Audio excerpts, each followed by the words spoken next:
Hi, I'm Atul and I'm an online tutor based in London right now. Hi, I'm Paul, and I'm a chemistry tutor based in Birmingham, Lancashire right now.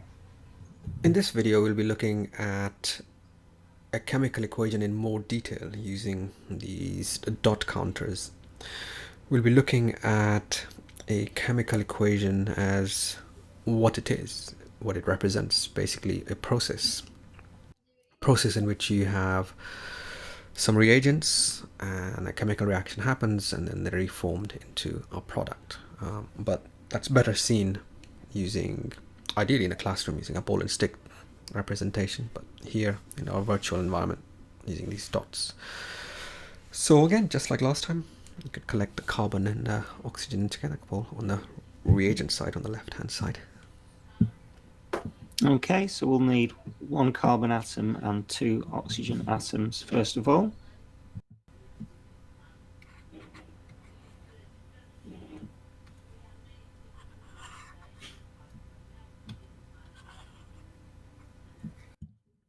And again, those two oxygen atoms, we'll need to combine them into an oxygen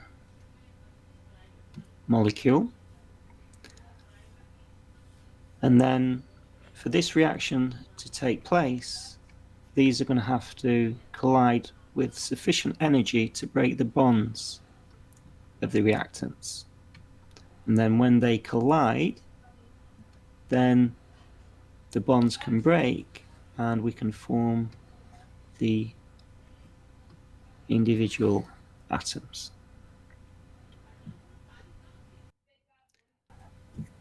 And then once the bonds have been broken, we can form the bonds of the products, in this case carbon dioxide, CO2. So we've already got the atoms we need, C and O2. And then they can combine into carbon dioxide, which is carbon with two oxygens, and we get our linear molecule of carbon dioxide. Fantastic. And what I should also point out is that in this case, we have these three areas where we essentially representing, for me when I teach this to younger students, that would be typically year 8, sometimes year 9, would be that there's a narrative behind this reaction. There's actually a story. Put it very simply, there's a story where you start off with a unit each of these reagents. They've collided with enough energy, so they all separate out. So they really like separating them out and then reconstructing them. So it's a story in some ways of, you start off with something, you break it all apart, and then you make it. And once they've done this, you can actually, on Bitpaper, there's this very smart rewind and fast forward thing, and students really like that control. So ask you to be a 2T and just rewind the whole thing by pressing Z and hit the reagent phase.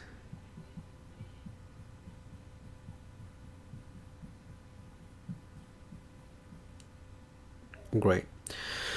And again, I do this one that we're required because the student needs to do this in their own space to avoid that kind of too much information, cognitive overload thing. So again, we can be in control, press the X button, and slowly see how the story develops.